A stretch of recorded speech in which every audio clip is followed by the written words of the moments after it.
역대하 31장. 유월절 행사가 다 끝나자 거기 모였던 온 이스라엘 사람들은 유다의 모든 성읍들을 찾아다니며 돌기둥 우상들을 깨뜨리고 나무를 깎아 만든 아세라 여신의 목상도 모조리 찍어버렸다. 유다 지역 내에서뿐만이 아니라 베냐민과 에브라임과 므낫세 지파의 전 지역에서도 이방 우상을 위한 산당들과 제단들을 모조리 허물어버렸다. 이렇게 이방 우상들을 모두 제거한 다음에 이스라엘 사람들은 각자 자기들의 고향으로 돌아갔다. 유다 왕 히스기야는 제사장들과 레위 사람들의 조직을 새롭게 하여 각자 맡은 직무에 따라 번제물과 화목제물을 바치고 예배를 드리며 또한 주의 성전문에서 찬양과 감사의 노래를 부르게 했다. 히스기야 왕은 또 자기 소유의 가축들 가운데서 매일 아침 저녁으로 바치는 번제물은 물론이고 안식일과 초하루 및 주의 율법에 규정된 모든 절기에 바치는 번제물로 사용하도록 지시하였다. 왕은 또 예루살렘 주민들에게 제사장들과 레위 사람들을 위해 합당한 세금을 내도록 명령하였는데 이는 성전 봉사자들로 하여금 오직 주의 성전에서 주를 섬기는 일에만 전념할 수 있도록 하기 위함이었다. 이 같은 왕의 명령이 선포되자 예루살렘과 온 유다 주민들은 즉각 대대적인 호응을 보였다. 그래서 그들은 새로 거둔 곡식과 새로 짠 포도주와 기름과 꿀과 그리고 밭에서 나는 모든 수확물 가운데서 첫 열매를 가져다가 제사장들에게 바쳤다. 또한 그들은 모든 것의 11조도 아주 많이 가져왔다. 유다의 여러 성읍들에 살던 이스라엘 사람들과 유다 사람들도 자기들이 소유한 소떼와 양떼 중에서 11조를 구별하여 가져왔고 또한 주께 바친 거룩한 것들 중에서도 11조를 구별하여 가져왔다. 이렇게 온 백성이 가져온 것들이 산더미처럼 많았다. 이 같은 일은 그 해의 셋째 달에 시작해서 일곱째 달에 끝났다. 히스기야 왕과 그의 신하들이 와서 산더미처럼 쌓여있는 많은 헌물들을 보고는 주께 감사 찬양을 드리며 주의 백성 이스라엘을 축복하였다. 이때 히스기야 왕은 제사장들과 레위 사람들에게 어떻게 그토록 많은 헌물들이 쌓이게 되었느냐고 물었다. 그러자 사독 가문의 대제사장 아사랴가 대답했다. 이 백성들이 주의 성전에 예물을 바치기 시작하면서부터 우리는 먹을 것을 넉넉하게 공급받았을 뿐만 아니라 우리 모두가 배불리 먹고도 이렇게 많은 곡식이 남게 되었습니다. 이토록 많은 양이 남게 된 것은 주께서 자기 백성들에게 큰 복을 내려주셨기 때문인 줄로 압니다. 그러자 히스기야 왕은 그 남은 것들을 보관하기 위해 주의 성전에 창고를 마련하라고 지시했고 그 일은 그대로 이루어졌다. 그런 뒤 제사장들과 레위 사람들은 백성들이 바친 모든 예물과 11조와 거룩한 제물들을 성전 안의 창고로 옮겨 보관했다. 이 일을 맡은 최고 책임자는 레위 사람 고나냐였고 그의 아우 시므이가 부책임자로 일했다. 이때 히스기야 왕과 성전 총책임자인 아사랴는 이들 두 사람의 창고관리 책임자 밑에서 일할 10명의 관리를 임명했다.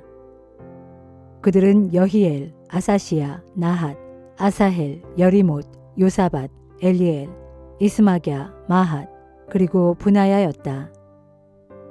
또한 성전의 동쪽 문을 지키는 문지기인 임나의 아들 레위 사람 고레는 누구든지 하나님께 자발적으로 바치는 제물들을 받아서 주께 바치는 일과 또 거룩하게 구별된 예물들을 제사장들에게 나누어 주는 일을 맡았다. 그리고 에덴, 미냐민, 예수아, 스마야, 아마랴, 스가냐는 고레의 지시를 받아 제사장들의 성읍을 두루 돌아다니면서 늙은 자나 젊은 자를 가리지 않고 각자 소속된 반열에 따라 그 예물들을 골고루 나누어 주는 일을 했다. 또한 그들은 장차 주의 성전에 올라가 날마다 다양한 직무를 감당하게 될 3세 이상의 족보에 오른 남자들에게도 각자의 몫을 나누어 주었다. 또 가문별로 족보에 등록된 제사장들에게도 나누어 주었고 20세 이상 된 레위 사람들에게도 각자의 직무와 반별에 따라 그 몫을 나누어 주었다. 그들은 이 족보에 오른 모든 사람들, 곧 어린아이와 아내와 아들과 딸을 하나도 빠뜨리지 않고 각자에게 일정한 몫을 나누어 주었다. 그들 역시 주의 일을 감당하는 데 있어 거룩하게 구별된 사람들이었기 때문이다. 아론의 자손들 가운데는 성 밖의 목초지에서 사는 제사장들도 있었으므로 성읍마다 그들을 돌보는 사람들을 지명해 두고 제사장 가정의 모든 남자들에게 돌아갈 몫의 예물을 빠뜨리지 않고 나누어 주었다. 또한 족보에 등록된 모든 레위 사람들에게도 마찬가지로 똑같이 나누어 주었다. 유다 왕 히스기야는 유다 전역에서 이 같은 일을 차질 없이 시행함으로써 주 하나님께서 보시기에 선하고 올바르고 충성된 일을 하였다. 이처럼 히스기야는 하나님의 성전을 섬기는 모든 일에 정성을 다했고 주께 순종하여 율법과 계명을 지켰으며 또한 주 앞에서 진실한 마음으로 최선을 다해 살았다. 그러므로 주께서는 히스기야가 하는 일마다 다 잘되게 해주셨다.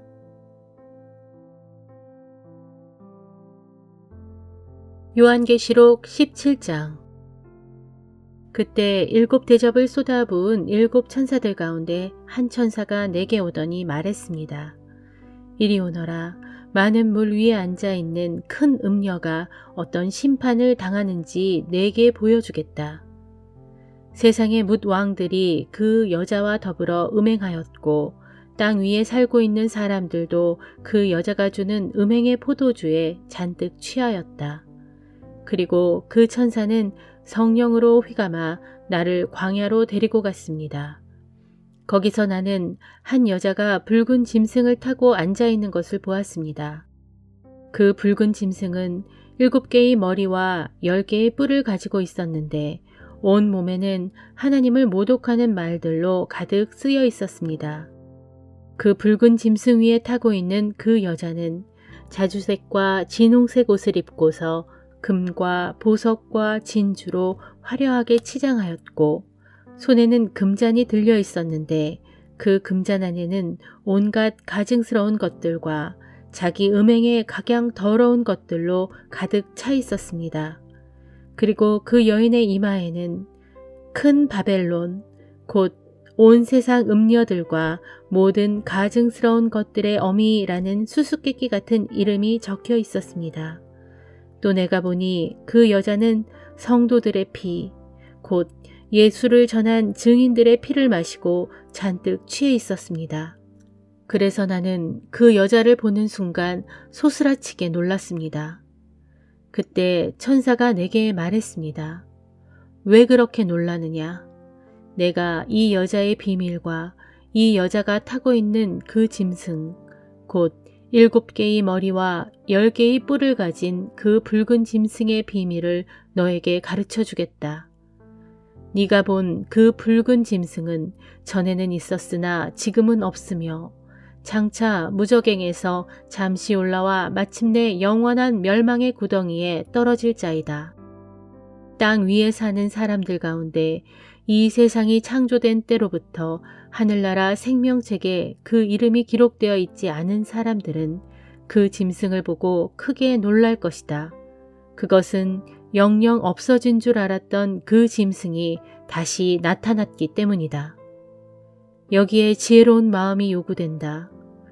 그 붉은 짐승에게 달려있는 7개의 머리는 그 여자가 앉아있는 7개의 산이요. 또한 7 왕이다. 그들 가운데 5은 이미 망했지만 하나는 지금 있고 나머지 하나는 아직까지 나타나지 않았다. 그러나 장차 그 나머지 하나가 나타날지라도 잠시 동안만 있게 될 것이다. 또 전에는 있다가 지금은 없는 그 붉은 짐승은 8째이다. 그 역시 7 왕들과 같은 부류로서 마침내 멸망의 구덩이에 떨어지게 될 것이다. 또 네가 본 대로 그 붉은 짐승에게 달려있는 10개의 뿔은 10명의 왕들을 가리키는데 그들이 아직은 나라를 차지하지 못하여 왕위에 오르지 못했지만 장차 그 붉은 짐승과 함께 얼마 동안 왕권을 차지할 것이다. 그러면 그들 10명의 왕들은 한 가지 목적을 가지고 자기들의 권력과 힘을 그 붉은 짐승에게 주어 다 함께 힘을 합쳐 어린 양을 대적해서 죽기 살기로 싸울 것이다. 그러나 어린 양은 만주의 주시요 만왕의 왕이심으로 그들을 능히 이기실 것이며 또한 어린 양과 함께 있는 사람들 곧 하나님께 부르심을 받고 택하심을 받은 충성된 성도들도 더불어 이길 것이다. 그때 그 천사가 또 나에게 말했습니다. 네가 본 많은 물, 곧 음녀가 앉아있는 많은 물들은 온 세상의 모든 백성들과 무리들과 나라들과 언어들이다. 그리고 네가 본 그 10뿔과 붉은 짐승은 마음이 변해 그 음녀를 심히 미워하게 될 것인데 그래서 그들은 그녀를 철저하게 파멸시켜 완전히 벌거벗은 꼴로 만들어버릴 것이다. 더 나아가 그들은 그녀의 살을 먹고 그녀의 몸뚱이를 불살라 버릴 것이다. 일이 이렇게 된 것은 하나님께서 자신의 말씀을 온전히 성취하실 때까지 10 왕들의 마음을 움직여서 그들로 하여금 하나님의 계획대로 행하도록 모두 한 마음이 되게 하셨고 그래서 그들이 모두 합심하여 자신들의 권세를 그 붉은 짐승에게 넘겨주었기 때문이다. 네가 본 그 여자, 곧 붉은 짐승을 타고 앉아있는 그 음녀는 땅 위의 왕들을 다스리는 권세를 가진 큰 도성 바벨론이다. 스가랴 13장. 나 전능한 만군의 주가 말한다. 그날에 내가 이 땅에서 모든 우상들의 이름을 완전히 지워버려서 더 이상 내 백성들로 그 이름을 기억조차 해내는 일이 없게 만들겠다. 또한 그날에 내가 거짓 예언자들과 더러운 귀신들도 이 땅에서 모조리 쓸어버리겠다. 그때에 만일 누군가 거짓으로 예언하는 자가 있다면 그 자를 낳은 부모라 할지라도 그 자에게 말하기를 내가 주의 이름을 빌어 거짓으로 예언하니 너는 죽어야 마땅하고 결코 살지 못할 것이다 라고 하면서 그 자가 거짓 예언을 할 때 그 자를 낳은 부모가 그 자식을 칼로 찔러 죽일 것이다. 그날이 오면 거짓 예언자들은 각자 자기가 예언하는 거짓 환상으로 인해 부끄러움을 당할 것이고 또 사람들을 속이기 위해 예언자인 양 걸치는 예언자의 털옷도 입지 않게 될 것이다.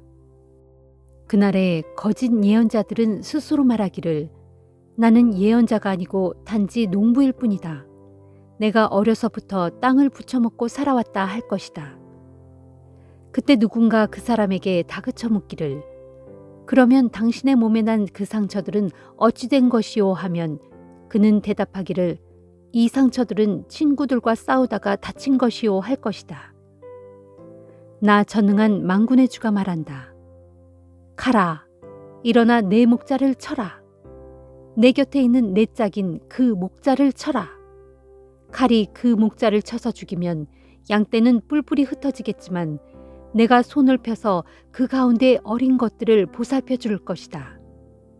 나 주가 말한다. 그때 이곳 온 땅의 백성들 가운데서 3분의 2가 몰살을 당하고 단지 3분의 1만이 이 땅에 남을 것이다. 내가 그 3분의 1마저도 활활 타오르는 불 속에 던져 넣어 은을 정련하듯 그들을 정련하고 금을 시험하듯 그들을 시험하겠다. 그러면 그제야 그들이 비로소 내 이름을 부를 것이니 내가 그들에게 응답할 것이다. 그때 내가 그들에게 말하기를 너희는 내 백성이다 할 것이고 그들은 내게 고백하기를 주는 우리의 하나님이십니다 할 것이다. 요한복음 16장. 내가 이런 일을 너희에게 미리 일러두는 것은 너희 믿음이 흔들리지 않게 하려는 것이다. 그때의 세상 사람들은 너희를 회당에서 내쫓을 것이다. 그들은 너희를 죽이는 것이 곧 하나님을 섬기는 일이라고 생각할 것이다. 그들이 그런 일을 저지르는 까닭은 내 아버지도 알지 못하고 나도 알지 못하기 때문이다. 내가 이런 말을 너희에게 하는 것은 그런 일이 닥쳐올 때 너희로 하여금 내가 너희에게 경고한 이 말들을 기억에 떠올리도록 하기 위함이다.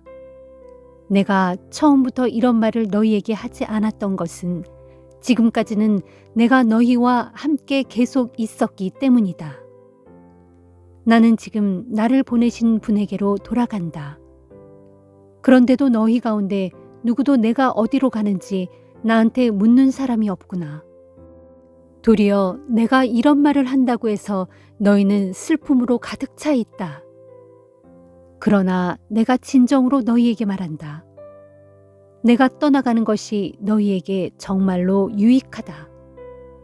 내가 너희를 떠나가지 않는다면 돕는 분께서 너희에게 오실 수가 없다. 내가 가야만 내가 그분을 너희에게 보낼 것이기 때문이다. 그분이 오시면 그분은 죄에 대해서, 의로움에 대해서, 그리고 심판에 대해서 세상이 저지른 잘못을 일깨워주면서 책망하실 것이다. 여기서 죄라 함은 세상 사람들이 나를 믿지 않은 것을 가리키고, 의로움이라 함은 내가 아버지께로 가기 때문에 세상에서는 너희가 나를 더 이상 보지 못하게 되는 것을 가리키며, 그리고 심판이라 함은 이 세상 통치자가 이미 정죄를 받았다는 것을 가리킨다. 아직도 나는 너희에게 할 말이 많다. 하지만 지금은 너희가 그것을 감당할 수 없다. 그러나 돕는 분, 곧 진리의 성령이 오시면 그분이 너희를 모든 진리 가운데로 인도하실 것이다. 그분은 자신의 생각대로 말씀하시지 않고 자신이 들은 것만을 너희에게 전해주실 것이며 또 앞으로 일어날 일도 너희에게 알려주실 것이다. 그분은 내 것을 넘겨받아 너희에게 알려주심으로써 나를 영광스럽게 할 것이다. 내 아버지께 속한 모든 것들이 다 내 것이다. 이런 까닭에 돕는 분이신 성령이 내게서 받은 것을 너희에게 알려주실 것이라고 내가 말하는 것이다.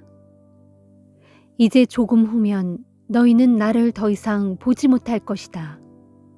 하지만 다시 조금 더 있으면 너희는 나를 보게 될 것이다. 그러자 제자들 가운데 몇 명이 서로 수군거렸다.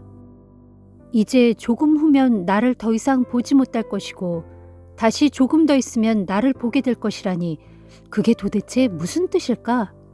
그뿐 아니라 그것은 내가 아버지께로 갈 것이기 때문이다라니 그건 또 무슨 뜻일까? 제자들은 또 이런 말들도 주고받았다. 도대체 조금 있으면이라는 말은 또 무슨 뜻일까? 주께서 하시는 말씀을 도무지 이해할 수 없네. 예수께서는 제자들이 자신의 말에 대해 묻고 싶어하는 마음이 있다는 것을 알아차리시고 이렇게 말씀하셨다. 너희는 내가 이제 조금 후면 나를 더 이상 보지 못할 것이고 다시 조금 더 있으면 나를 보게 될 것이다 라고 한 말 때문에 서로 그 뜻이 무엇인지 묻고 있는 것이냐. 내가 진정으로 너희에게 밝히 말한다. 이제 너희는 울며 통곡할 것이지만 세상은 기뻐할 것이다. 그러나 너희의 그런 슬픔은 이내 기쁨으로 바뀔 것이다. 그것은 마치 여자가 아기를 낳을 때와도 같다. 출산할 날이 가까워지면 여자는 겪어야 할 진통 때문에 무척 근심한다. 그러나 마침내 아기가 태어나면 여자는 아기가 세상에 태어난 기쁨 때문에 모든 고통을 순식간에 잊어버린다. 이와 마찬가지다. 너희가 지금은 슬퍼하겠지만 너희는 나를 다시 볼 것이고 그렇게 되면 너희는 한층 더 기뻐할 것이다. 그 기쁨을 어느 누구도 너희에게서 빼앗지 못할 것이다. 그날이 오면 너희는 더 이상 아무것도 내게 물을 필요가 없다. 내가 진정으로 너희에게 밝히 말한다. 너희가 내 이름으로 구하는 것은 무엇이든 내 아버지께서 다 이루어 주실 것이다. 그러므로 구하라. 지금까지는 너희가 내 이름으로 아무것도 구하지 않았다. 그러나 이제 내 이름으로 힘껏 구하라. 그러면 너희는 받게 될 것이고 너희 잔은 기쁨으로 넘칠 것이다. 지금까지 나는 이런 것들을 비유로 말해왔다. 그러나 이제부터 나는 더 이상 비유로 말하지 않고 내 아버지에 관해서 너희에게 명백하게 말해줄 때가 올 것이다. 그날이 오면 너희는 내 이름으로 아버지께 직접 구할 것이다. 그래서 나는 더 이상 너희의 요구를 들어달라고 내 아버지께 너희 대신 간구할 필요가 없게 된다. 이제는 내 아버지께서 몸소 너희에게 사랑을 베푸신다. 그 까닭은 너희가 나를 사랑했고 또 내가 아버지의 보내심을 받고 이 세상에 왔다는 것을 너희가 믿었기 때문이다. 그렇다. 나는 아버지의 보내심을 받아 이 세상에 왔고 이제 모든 일을 마무리 짓고 이 세상을 떠나 내 아버지께로 다시 돌아가는 것이다. 그때 제자들이 말했다. 이제야 주께서 비유로 말씀하시지 않고 뜻이 분명하게 말씀해 주시니 우리가 비로소 주께서는 모든 것을 다 알고 계신다는 사실과 우리가 새삼 주께 여쭈어 볼 필요도 없이 우리 마음을 다 알고 계신다는 사실을 알았습니다. 또한 이로써 우리는 주께서 하나님께로부터 오신 분이시라는 것을 믿습니다. 예수께서 말씀하셨다. 이제야 너희가 믿는구나. 그러나 때가 오면 너희는 다 흩어져서 나를 혼자 버려두고 각자 자기 집으로 갈 것이다. 벌써 그때가 왔다. 그러나 나는 혼자가 아니다. 내 아버지께서 언제나 나와 함께 계시기 때문이다. 내가 이 모든 것을 너희에게 일러두는 것은 너희로 하여금 내 안에서 평안을 누리게 하기 위해서다. 이 세상에서 너희는 많은 고난을 겪을 것이다. 그러나 담대하여라. 내가 세상을 이겼다.